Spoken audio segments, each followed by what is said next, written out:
मानस का अर्थ होता है मन। कहां होता है? मन। बाबा ने मानस की रचना करके अपने मानस में रखी। उचित समय जब आया पाई सुसमय, सु यानी सुंदर समय जब मिला तो मां पार्वती को भगवान शंकर ने श्रवण कराया। गोस्वामी तुलसीदास जी इनकी नामकरण के समय इनका नाम रखते हैं श्री रामचरितमानस। आप देखिएगा समाज में कई भगवान के चरित्र के ग्रंथ हैं, लेकिन ऐसा नाम आपको नहीं मिलेगा। सब रामायण मिलेंगे, श्रीमद् वाल्मीकि रामायण, अध्यात्म रामायण, आनंद रामायण, लेकिन गोस्वामी जी ने रामायण नहीं रखा, रामचरितमानस रखा। इसके पीछे का सबसे मुख्य कारण जो है, पूज्यपाद गोस्वामी तुलसीदास जी कहना चाहते हैं कि मैं वो रामचरित्र लिखने जा रहा हूं जो भगवान शिव के मानस से प्रकट हुई है। आप समझ रहे हैं? जैसे मान लीजिए कहीं उत्सव हो रहा हो, भारत के बाहर में जानते हैं लोग भोजन कैसे कराते हैं।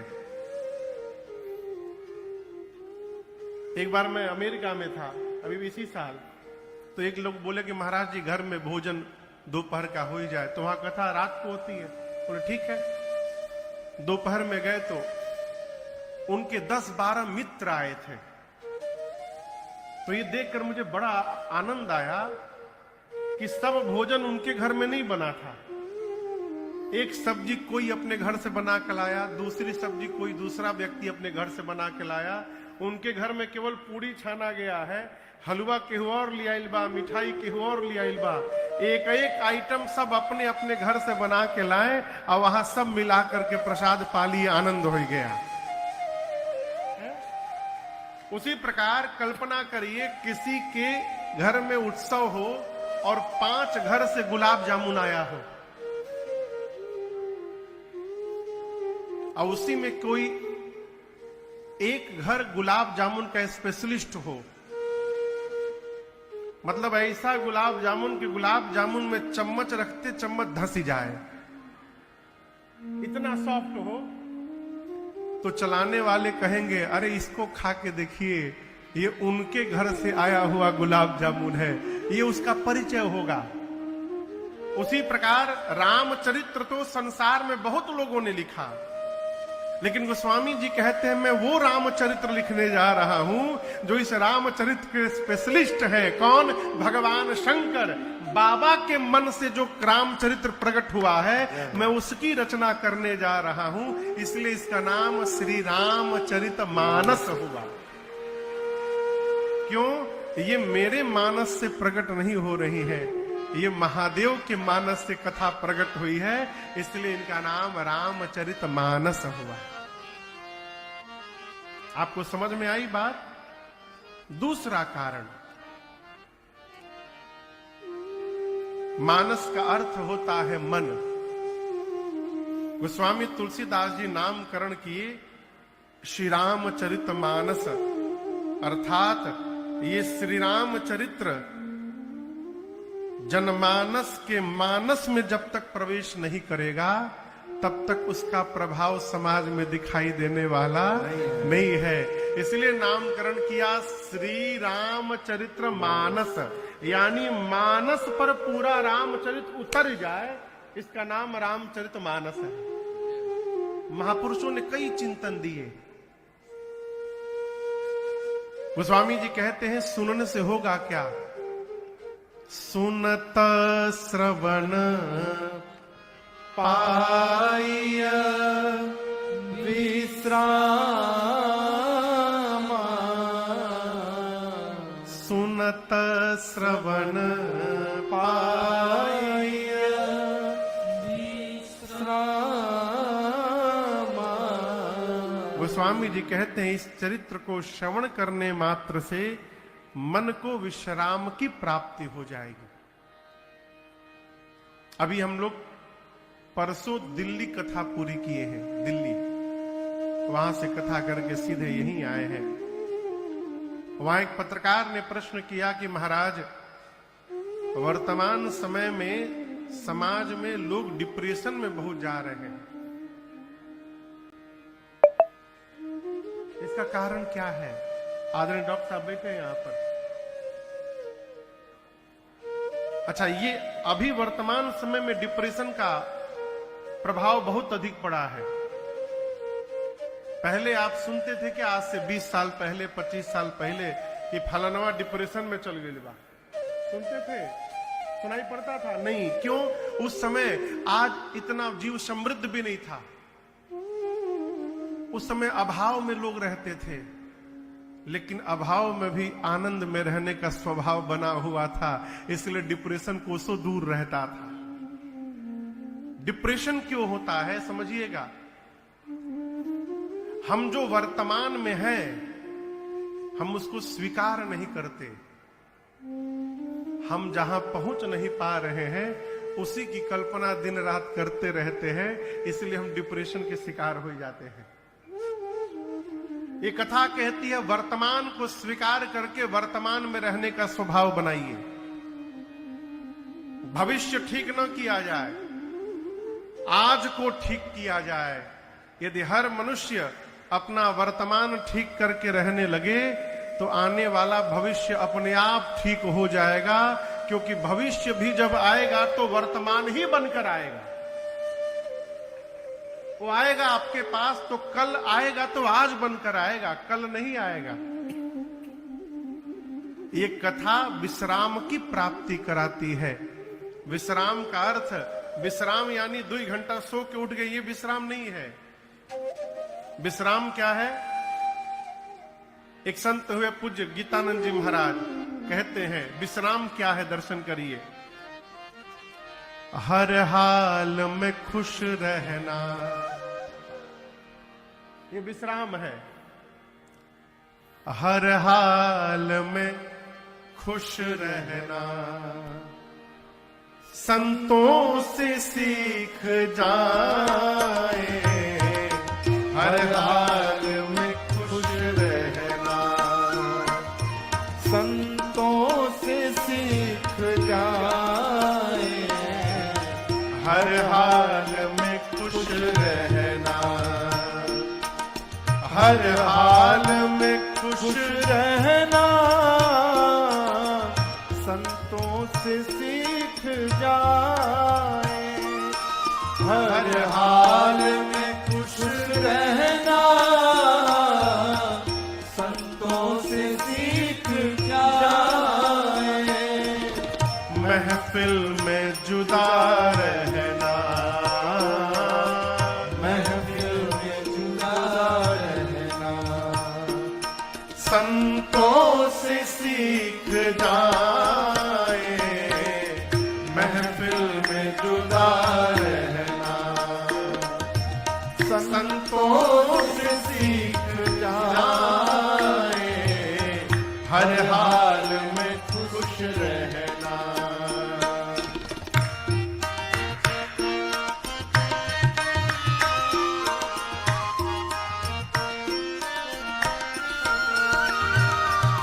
सुख दुख में हंसना रोना, है काम कायरों का। सुख दुख में हंसना रोना, है काम कायरों का।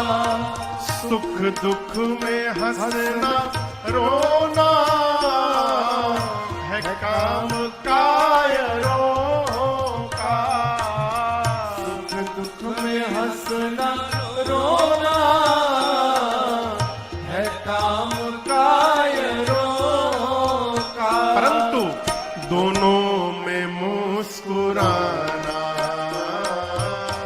दोनों में मुस्कुराना।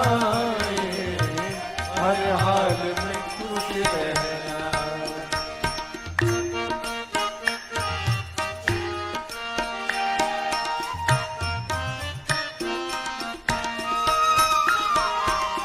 मरने के बाद मुक्ति सब लोग बताते हैं। मरने के बाद मुक्ति सब लोग बताते हैं। कोई मर जाए तो अगल बगल के लोग कहते चलो मुक्त हो ही गए।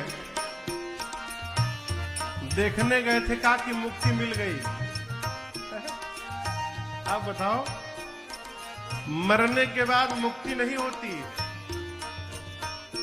मरने के बाद केवल एक काम होता है, और वो भी काम तब होगा जब लड़कवा लायक होगा।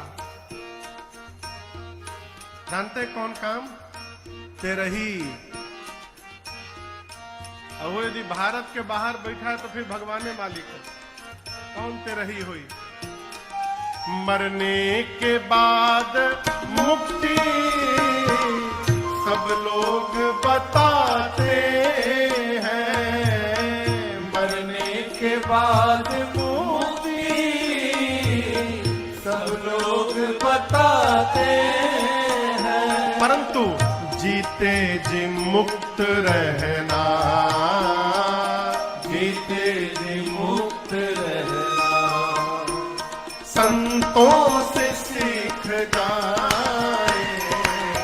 जीते जी मुक्त रहना संतों से सीख जाए। हर हाल में खुश रहना संतों से सीख जाए। हर हाल में खुश रहना।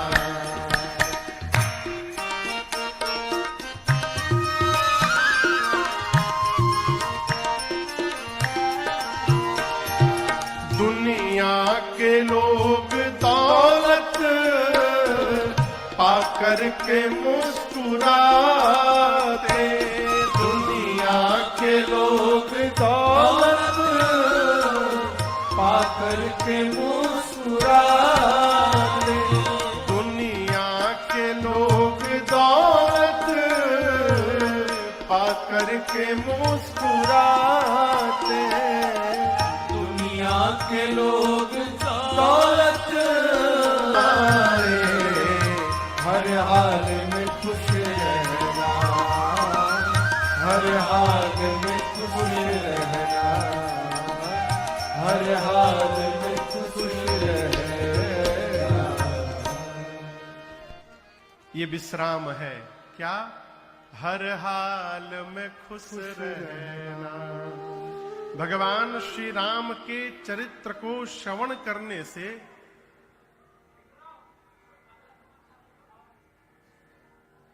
के हो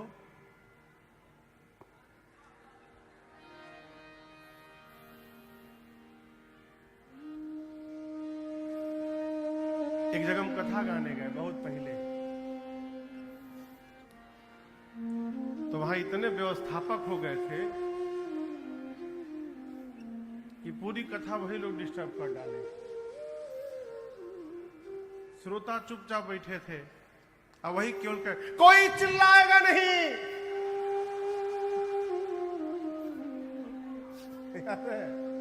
कोई हल्ला नहीं करेगा। कोई इधर से बोले कोई उधर से बोले, भैया तू लो ना कर लो पहले हल्ला। कोई बात नहीं, आज पहला दिन है ना, जो भी ऊपर नीचे है सब कल व्यवस्थित होगा। हर हाल में खुश रहना है। जीवन में वर्तमान को स्वीकार करके आनंद में रहना, यही विश्राम है। और याद रखिए, जितना भी ऐश्वर्य प्राप्त हो जाए, यदि स्वीकार करने का स्वभाव नहीं आया तो जमा करते करते हाय हाय करते करते चले जाएंगे। अब पिछवा वाले आनंद उठाएंगे। हमने कई परिवार देखे हैं, बाबूजी फटहा धोती पहन पहन के जीवन बिता गए, जाने के बाद उनका बक्सा खुला तो 250 धोती निकला। जीवन भर फटा पहने, वो चले गए तो उनका पेटी खोला गया, का रखले बड़े, तो उसमें 250 नया नया धोती मिला। उसके बाद जितना बचा था सब लड़कों आनंद किए हैं। स्वीकार करिए, आज जो भगवान ने दिया है, जो प्राप्त है वो पर्याप्त है, इसको स्वीकार करिएगा, यही विश्राम है। गोस्वामी तुलसीदास जी कहते हैं, आप मानस जी को पढ़िएगा, पूरी कथा लिखने के बाद गोस्वामी जी इस बात को स्वीकार करते हैं, क्या? पायो परम विश्राम राम समान प्रभु नाही कहो। पायो परम विश्राम राम। ये मानस की कथा विश्राम की प्राप्ति कराती है। और आपसे एक और निवेदन करूं, एक बार, 2 बार, 3 बार सुन लेंगे तो विश्राम मिल जाएगा, इस भ्रम में न रहिए। गोस्वामी जी तो कही रहे हैं कि विमल कथा कर कीन्ह आरंभा, सुनने मात्र से नशा ही, नशा जाएगा क्या? काम मद दंभा। काम, क्रोध, मद, मोह, लोभ, मत्सर, ये जितने विकार हैं 6, ये मानस की कथा सुनने से नशा जाते हैं, यानी समाप्त हो जाते हैं।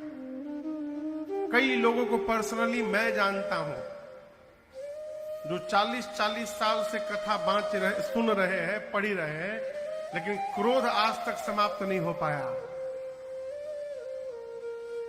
तो क्या ये गलत लिखा है?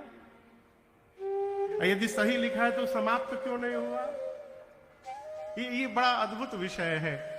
समाप्त इसलिए नहीं हुआ कि वो कथा पढ़ ही नहीं रहे थे, वो तो केवल अक्षर पढ़ रहे थे, बस पढ़ ही रहे हैं, काप पढ़ ही रहे हैं, इससे कोई लेना देना नहीं है।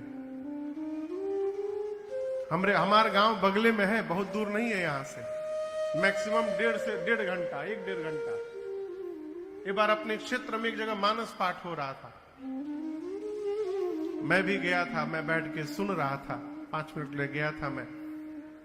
तो जो भैया लोग पढ़ रहे थे, प्रसंग चल रहा था मानस जी में अयोध्या कांड का, कि महाराज चक्रवर्ती जी का प्राण निकलने वाला है, राम जी लौट के आए नहीं है वन से। सुमंत जी बता दिए कि महाराज राम जी आए नहीं, चले गए। महाराज विलाप कर रहे हैं, उनके प्राण कंठ में आके फंसे हुए हैं। ये प्रसंग था मानस जी में। और उस पाठ को गाने वाले मजीरा, ढोलक, हारमोनिया लेके ले झमाझम बज रहा है पूरा। अब मैं बैठ के सोची, कर गा रहे हैं। अब वो ऐसे क्यों गा रहे हैं? वो केवल अक्षर गा रहे हैं, उसमें क्या लिखा है, क्या प्रसंग चल रहा है, कोई मर रहा है कि कोई जन्म ले रहा है, इनसे कोई लेना देना नहीं। इस प्रकार के पाठ से कुछ होने वाला नहीं है। दवाई जब तक शरीर के भीतर प्रवेश नहीं करेगी, तब तक उसका प्रभाव व्याधि पर दिखाई देने वाला नहीं है। आप दुनिया के बड़े से बड़े डॉक्टर से मिल के आ जाइए,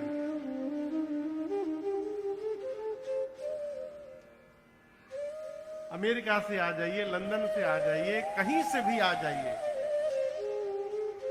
लेकिन डॉक्टर साहब जो दवाई देंगे, उस दवाई को ला करके घर में फ्रिज के ऊपर रखने से बीमारी जाने वाली नहीं है, उसको खाना पड़ेगा। और आपसे बात कहूं, डॉक्टर कम पढ़े लिखे, अधिक पढ़े लिखे हो सकते हैं, लेकिन वो जो दवाई देंगे ना, वो दवाई कम बेसी पढ़े लिखे नहीं होती। वो ये नहीं देखती दवाई की बहुत नामी डॉक्टर दिए तो पहले ही असर कर दे।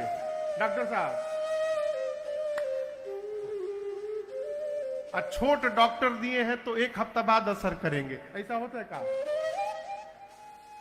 उसी प्रकार भगवान की कथा सुनाने वाला वक्ता बड़ा छोटा हो सकता है, बहुत ज्ञानी, कम ज्ञानी, मध्यम ज्ञानी हो सकता है, लेकिन वो जो भगवान की कथा सुनाता है, उस कथा के प्रभाव में कोई अंतर पड़ने वाला नहीं है। बड़ा वक्ता सुनाए तो भी वही प्रभाव, और छोटा वक्ता सुनाए तो भी वही प्रभाव पड़ेगा। बड़ा वक्ता न भगवान के नाम में से कुछ जोड़ सकता है, और न छोटा वक्ता भगवान के नाम में से कुछ निकाल सकता है। नाम तो वही है, टेबलेट वही है, प्रभाव कब पड़ेगा? जब हम उसको समय से पान करेंगे। उसी प्रकार समय रहते यदि ये कथा समझ में आ गई तो इसका प्रभाव हमारे जीवन में भी दिखाई पड़ेगा। ये सारे विकार समाप्त हो जाएंगे। सुनत नसाहि काम मद दंभा। सुनते सुनते ये काम, क्रोध, मद, मोह, लोभ सब धीरे धीरे कम होने लगेंगे। क्यों? एक बार में नहीं, सुनते सुनते। ये लंबी प्रक्रिया है। 9 दिन हम कथा गा के चले जाएंगे, उसके बाद ये कथा घर में गाइए। 5 मिनट गाइए, 10 मिनट गाइए। क्यों? इसको गाने से ही अरे जन मन में रसधार भरेगी राम कथा। जन मन में रसधार भरेगी राम कथा। जीवन का उद्धार करेगी राम कथा। जीवन का उद्धार करेगी राम कथा। जन मन में रसधार भरेगी राम कथा। जन मन में रसधार भरेगी राम कथा।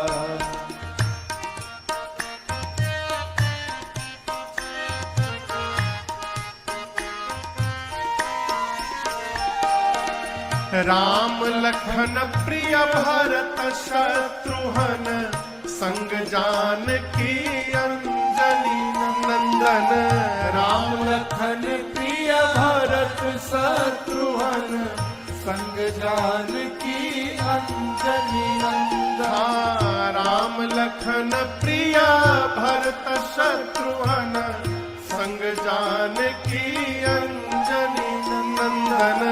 राम लखन प्रिय भरत शत्रुघ्न संग जानकी अंजनी नंदन। मन मंदिर दरबार करेगी राम कथा। मन मंदिर दरबार करेगी राम कथा। जन मन में रसधार भरेगी राम कथा। जन मन में रसधार भरेगी राम कथा।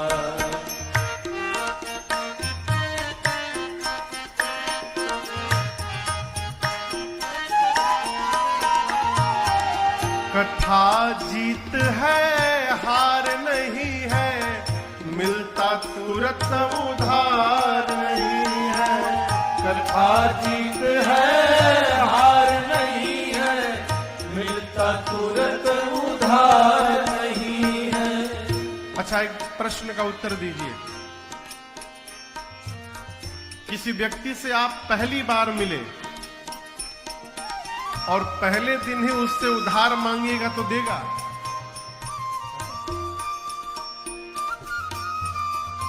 सावधान, आपका अपना ही आदमी यदि सालों बाद अचानक फोन कर दिया है तो जरूर कोई ना कोई काम पड़ा होगा उसका। ऐसे कोई फोन करने वाला निरंतरता में रहता है। यदि किसी से उधार लेना है तो उससे संपर्क करना पड़ता है नित्य। जब बार बार आप मिलेंगे, परिचय होगा, बातचीत होगी, तब कभी आवश्यकता पड़ी तो आपको प्राप्त भी हो सकता है। उसी प्रकार ये कथा, इससे नित्य यदि संपर्क बना रहेगा पढ़ने सुनने का, तो हम जो चाहेंगे इनसे प्राप्त कर सकते हैं। कथा जीत है, हार नहीं है, मिलता तुरंत उधार नहीं है।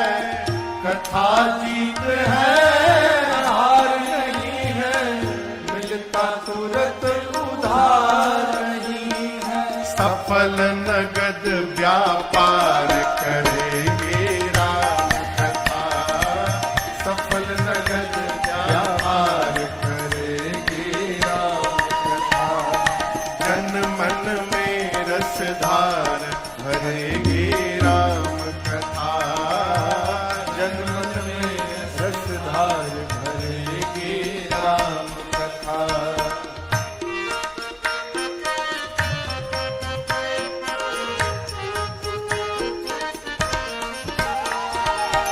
राम कथा जो श्रवण कराते, तरल प्रेम से जो सुनने आते, राम कथा जो श्रवण कराते, तरल प्रेम से सुनने आते, राम कथा जो श्रवण कराते, तरल प्रेम से सुनने आते, राम कथा जो श्रवण कराते, तरल प्रेम से सुनने आते, अरे सबका बेड़ा पार करेंगे राम कथा, सबका बेड़ा पार करेगी राम कथा। अरे जन मन में रसधार भरेगी राम कथा, जन मन में रसधार भरेगी राम कथा।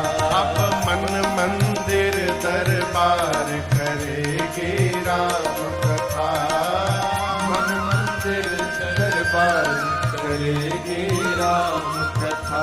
अरे जीवन का उद्धार करेगी राम कथा, जीवन का उद्धार करेगी राम कथा। सफल नगद व्यापार करेगी राम कथा। कथा निरंतर श्रवण करने का स्वभाव बने किसी भी महापुरुष से। क्यों? एक बार में कुछ होने वाला नहीं है। गोस्वामी तुलसीदास जी कहते हैं, मैं पुनि निज गुर सन सुनी। गोस्वामी जी किससे सुने थे कथा? कहिए, बोलिए। अपने गुरु जी से। मैं पुनि निज गुर सन सुनी। कहां सुनी? कथा सुसूकर खेत, समुझी नहीं तसि बालिपन, तब अति रहे अचेत। गोस्वामी जी कहते हैं कि मैंने सबसे पहले ये कथा अपने पूज्यपाद गुरुदेव भगवान के मुख से सुनी। क्षमा करिएगा, आजकल जिसको कुछ भी नहीं समझ में आता वो भी प्रकांड विद्वान बन के घूम रहा है? जिसको कथा का क भी समझ में नहीं आया वो भी सब जो पूछिए, जहां से पूछिए, सब बताएंगे। गोस्वामी जी क्या कह रहे हैं कि मैं अपने गुरुदेव भगवान से पहली बार वराह क्षेत्र में इस कथा को सुना, और मैं सत्य कहता हूं, गुरुजी सुनाए तो, लेकिन हमरे समझ में कुछ आया वो नहीं, समझ ही नहीं कछु। अरे कुछ भी समझ में नहीं आया हमको। गुरुजी सुना गए पूरी राम कथा। तुलसीदास जी कहते हमको समझ में आया नहीं कुछ भी। क्यों? मैं बालपने में था, मैं छोटा था उस समय, अचेतन अवस्था में था, तब अति रहे हूं अचेत। अब समझ में क्यों नहीं आया?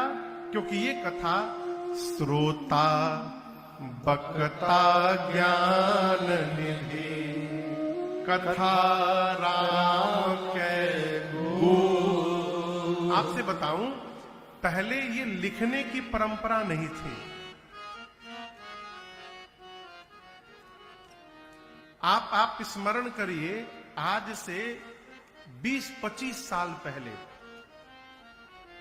मुझे याद है जब मोबाइल फोन नहीं थे एक एक व्यक्ति को कम से कम 50-50 मोबाइल नंबर, टेलीफोन नंबर याद रहते थे। हाँ? कम से कम 50-50 नंबर याद रहते थे। जब से मोबाइल याद आ गया, अरे कई तो ऐसे ऐसे दिव्य विभूति हैं, उनको अपने नंबर वा याद नहीं है। क्यों? हर 5 महीना में नंबर चेंज। नंबर चेंज कौन करता है मालूम है? खटपटिया आदमी।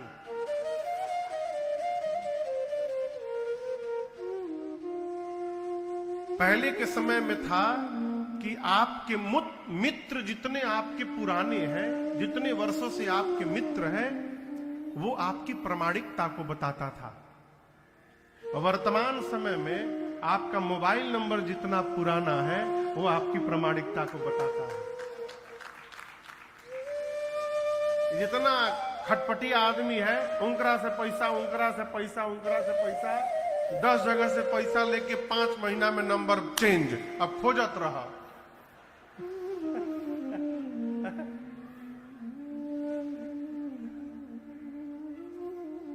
पहले याद रहता था। क्यों? हम स्मरण में रखते थे। जब से मोबाइल में सेट करने की व्यवस्था आ गई, यहां से डिलीट होता गया और मोबाइल में सेव होता गया। पहले की परंपरा में सद्गुरु अपना पूरा का पूरा ज्ञान अपने शिष्य को स्मरण करा देता था। और ये गुरु शिष्य परंपरा से कथा चलती आ रही है। गुरु जी ने अपने शिष्य को सुनाया, वो अपने शिष्य को सुनाए, वो अपने शिष्य को सुनाए। ऐसे गुरु चेला से चलते चलते चलते चलते कथा प्रातः स्मरणीय पूज्य श्री नरहरिया दास जी महाराज तक पहुंची। ये गोस्वामी तुलसीदास जी के गुरु जी हैं। वो भी गोस्वामी जी को सुनाए, लेकिन गोस्वामी जी कहते हैं मेरे समझ में कुछ आया नहीं। हमसे पहले वाले कैसे समझ गए? क्योंकि उस समय दोनों श्रोता वक्ता ज्ञान निधि, कहने वाले गुरु जी भी ज्ञानी होते थे, सुनने वाले श्रोता भी ज्ञानी होते थे, चेला भी। और ऊपर से कथा राम के गूढ़, वो दोनों ज्ञानी होते थे। राम जी का चरित्र गूढ़ चरित्र है। लेकिन मैं अपने बारे में क्या कहूं कि समझो मैं जीव जड़, कलिमल ग्रसित विमूढ़। पहले के जमाने में गुरु जी सुनाए तो चेला को इसलिए समझ में आ गया कि गुरु भी ज्ञानी होते थे, शिष्य भी ज्ञानी होते थे। लेकिन गोस्वामी जी कहते मैं कैसे समझूं, किम समझाऊं? मैं जड़ बुद्धि का था। कलिकाल के विकार से मेरी मति जकड़ी हुई थी, मैं मूढ़ था, मैं कैसे समझूं? लेकिन यहां गुरु की गुरुता का दर्शन करिए। गोस्वामी जी कहते हैं मेरे समझ में तो कुछ आया नहीं, लेकिन एक बात बताऊं, मेरे गुरु जी रुके नहीं, गुरु जी सुनाते रहे। तद्यपि कहे गुर बारहि बारा, तद्यपि कहे गुर बारहि बारा, समुझे परा कछु मति अनुसारा, समुझे परे कछु मति अनुसारा, भाषा बाध करबि मैं सोई, भाषा बाध करबि मैं सोई, मोरे मन प्रबोध जेहि होई, मोरे मन प्रबोध जेहि होई, मोरे मन प्रबोध जेहि होई, मोरे मन प्रबोध जेहि होई। गोस्वामी जी कहते हैं कि मेरे गुरुजी माने नहीं, बार बार सुनाए। तदपि कही गुर बार ही बारा। और बार बार गुरुदेव के कहने के बाद गोस्वामी जी कहते हैं कि समुझ परी कछु मति अनुसार। अच्छा आप बताओ, एक आदमी बाल्टी लेकर गया कुएं के पास पानी भरने, बाल्टी लेकर। किसी ने कहा बुद्धि नहीं है तुमको, का कुएं के पास आ गए, इतना सा पानी, बगल में तालाब है, तालाब के पास जाओ, इससे अधिक पानी वहां है। वो सोचा कि तालाब में बहुत पानी है, बाल्टी लेके तालाब के पास चला गया। किसी ने पूछा कहाँ आए हो, पानी भरने आया हूं। तो उसने कहा अरे मूर्ख हो तुम, अरे बगल में नदी बही रही है, चले आए तालाब के पास, जाओ नदी के पास। वो बाल्टी लेके नदी के पास गया, फिर कोई मिला, कहाँ आए हो, पानी लेने आया हूं बाल्टी में। महामूर्ख हो तुम, ये पतली सी नदी 1 किलोमीटर आगे जाके समुद्र में मिल रही है, कितना पानी है समुद्र में पता है, समुद्र के पास जाओ। तो बाल्टी लेके समुद्र के पास चला गया, लेकिन उस मूर्ख को कौन बताए, समुद्र के पास दौड़ो, चाहे नदी के पास, चाहे तालाब के पास, चाहे कुएं के पास, तुम्हारे हिस्से में उतना ही आएगा जितना बड़ा तुम्हारा बर्तन है। ये नहीं कि कुएं के पास तुम अधिक कम पानी लेके चले जाओगे, समुद्र से अधिक पानी जाएगा।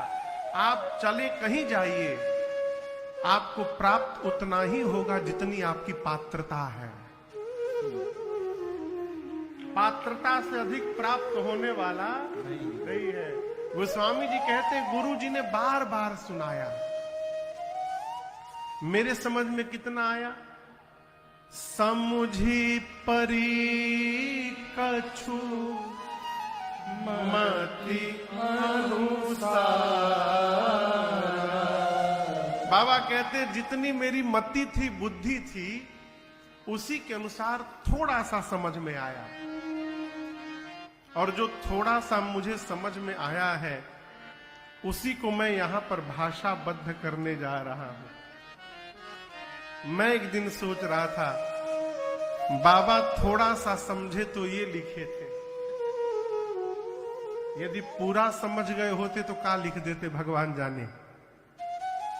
ये थोड़ा सा समझा हुआ गोस्वामी जी ने लिखा है, ये रामचरितमानस है। ये प्रसंग मैं क्यों सुनाया आपको, एक दिन कथा में आए, यदि कुछ समझ में ना आवे तो घबराइए मत, अगले दिन फिर आइए।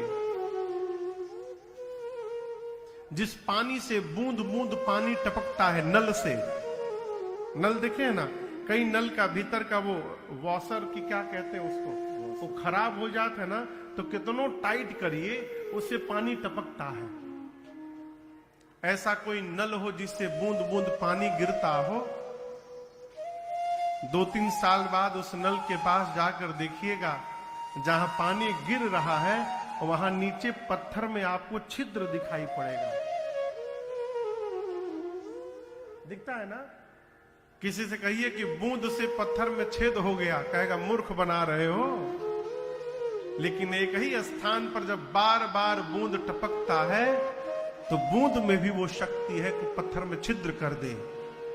उसी प्रकार कुछ समझ में न आवे फिर भी बैठिए, बार बार कथा जब इस कान में प्रवेश करेगी तो एक ना एक दिन यहां भी छिद्र होगा और पूरा रामचरित्र भीतर प्रवेश कर जाएगा।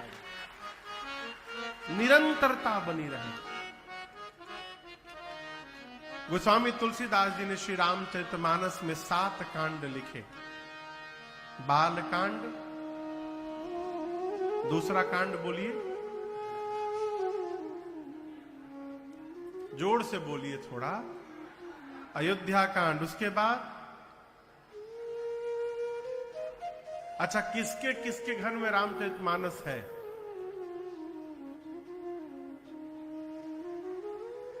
हाथ नीचे करिए। किसके घर में नहीं है? आपके उठेबे ना करी। अच्छा चलिए, कौन कौन रोज पढ़त है?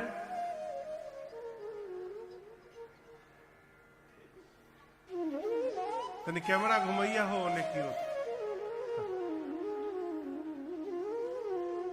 पूरे पंडाल में 2-3 लोग पढ़ते हैं नित्य।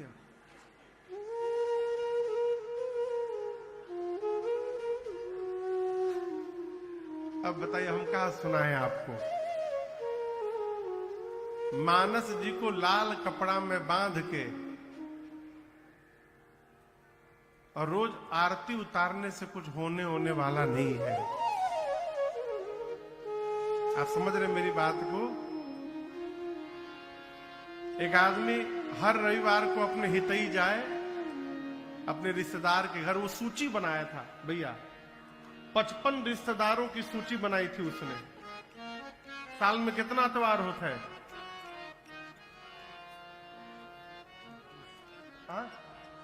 26 56 कौन दुनिया में रहना हो? साल में कितने रविवार होते हैं? 52 47 नहीं होते हैं, 52-53 के आसपास होते हैं। हाँ, हम 2 ठे घलुआ पकड़ लिए, 55। वो 55 रिश्तेदारों की सूची बनाया था। हर रविवार को अपने रिश्तेदार के घर चला जाए, सवेरे चाय पानी पिए। और ऐसा बनाया था कि एक रिश्तेदार के पास जाऊं तो उसका अगला नंबर 1 साल बाद आवे। जाकर चाय पानी पी के कहता था, क्या बताएं, आज बैंक बंद है। बैंक में तो बहुत रुपया है बैंक में, लेकिन आज बैंक बंद है। 5,000 रुपया यदि आप हमको दे देते ना तो मेरा काम हो जाता। अब वो 5,000 लेकर आता था, 1 हफ्ता ठाठ से रहता था, और फिर अगले रविवार को फिर एक रिश्तेदार के घर जाता था। यही बात कहता, आज तो रविवार है, बैंक बंद है, बैंक में बहुत रुपया, 5,000 रुपया दे दीजिए। अब 1 साल बाद पहुंचेंगे तब ले कितना याद रही ना याद रही भगवान जाने। एक बार एक रिश्तेदार ने कहा, ये बताओ तुम रविवार को ही क्यों आते हो? रविवार को बैंक बंद है, कल तो खुलेगा सोमवार को। हाँ खुलेगा तो कल काम कर लेना। कल नहीं हो सकता। क्यों नहीं हो सकता? तुम तो कह रहे थे बैंक में बहुत रुपया है। तो बोला बैंक में रुपया तो है, लेकिन उस बैंक में मेरा अकाउंट नहीं है। बैंक में रुपया तो ही है, लेकिन उस रुपया का हमको आपको क्या लाभ? जब ले अकाउंट खोलकर अपने अकाउंट में रुपया ना रहे। उसी प्रकार इस श्री रामचरित मानस बैंक में तो बहुत ज्ञान है, लेकिन इस ज्ञान का हमको आपको क्या लाभ? कब तक? जब तक अकाउंट ना खुल जाए इस ब्रांच में, और अकाउंट खुलकर इसको लेन देन का स्वभाव न बने, तब तक इस ज्ञान का हमको लाभ मिलने वाला नहीं है। इसलिए मानस जी को आरती बाद में दिखाइए, पहले पढ़िए। एक व्यक्ति मिला, कहा महाराज संस्कृत में लिखा है ना, इसलिए हम संस्कृत नहीं पढ़ पाते। अब हम उनसे क्या बोले? कईयों खोल के देखे भी नहीं कि संस्कृत है कि अवधि है? गोस्वामी जी ने हमारे आपके लिए अवधि भाषा में मानस की रचना की। क्यों? जो कम पढ़ा लिखा है वो भी पढ़ ले, जो नहीं पढ़ा लिखा है वो भी सुन सुनकर गुनगुनाने लगे। मंगल भवना अमंगल हारे, मंगल भवना अमंगल हारे, द्रवहु सुदशरथ अजिर बिहारे, द्रवहु सुदशरथ अजिर बिहारे। हाँ द्रवहु सुदशरथ अजिर बिहारे, द्रवहु सुदशरथ अजिर बिहारे। पहला कांड है बाल कांड, दूसरा कांड है श्री अयोध्या कांड, तीसरा कांड है अरण्य कांड, चौथा कांड है किष्किंधा कांड, पांचवा कांड है सुंदर कांड, छठा कांड है लंका कांड जिसे युद्ध कांड कहते हैं, और सातवां और अंतिम कांड का नाम है उत्तर कांड।